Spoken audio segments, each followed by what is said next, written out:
मैंने कल कहा था कि हमारे देश के प्रधानमंत्री ने जो समाज को, जातियों को बांट करके अभी तक राजनीति की गई, और वो भी किसको बांट करके?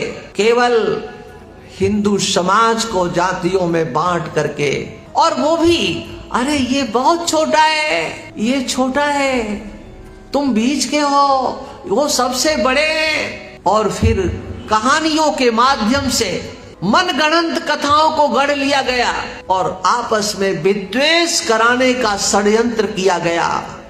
हाँ, अरे आप तो आदिवासी हो, सोचिए। हाँ, ये आदिवासी शब्द कितना खतरनाक शब्द है। हाँ, इनको आदिवासी कहा जाएगा, माने उनके अंदर ये आग लगाना, तुम ही इसके मालिक हो, ये दूसरे तो बाद में आए हैं, अधिकार तो तुम्हारा है। एक महानुभाव को कहा गया कि आप ऐसा शब्द मत बोलो, ऐसी संज्ञा मत दो जिससे ये समाज से अलग हो जाए। ये हरिजन है, हरिजन, ये शब्द कहां से लेकर के आए?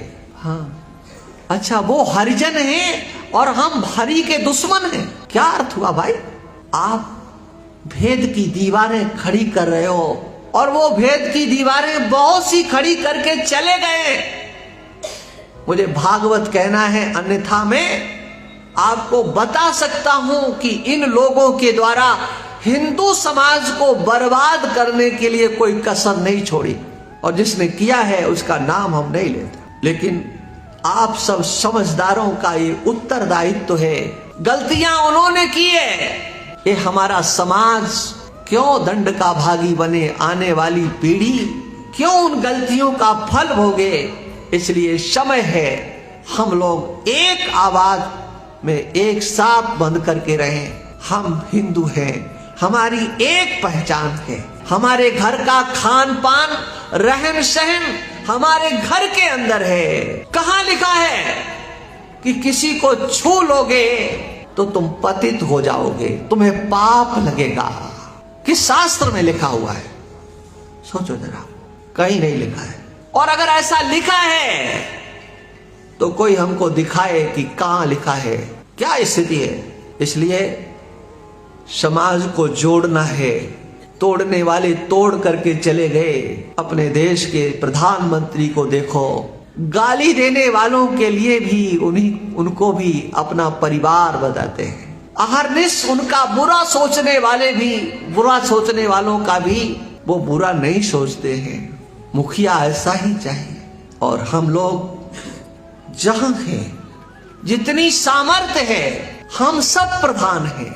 जिस मोहल्ले में रहते हैं, जिस घर में रहते हैं, जिस नगर में रहते हैं, प्रत्येक हिंदू जो अपने हैं उनको अपने साथ रखो। वो आपके हैं, आप उनके हैं।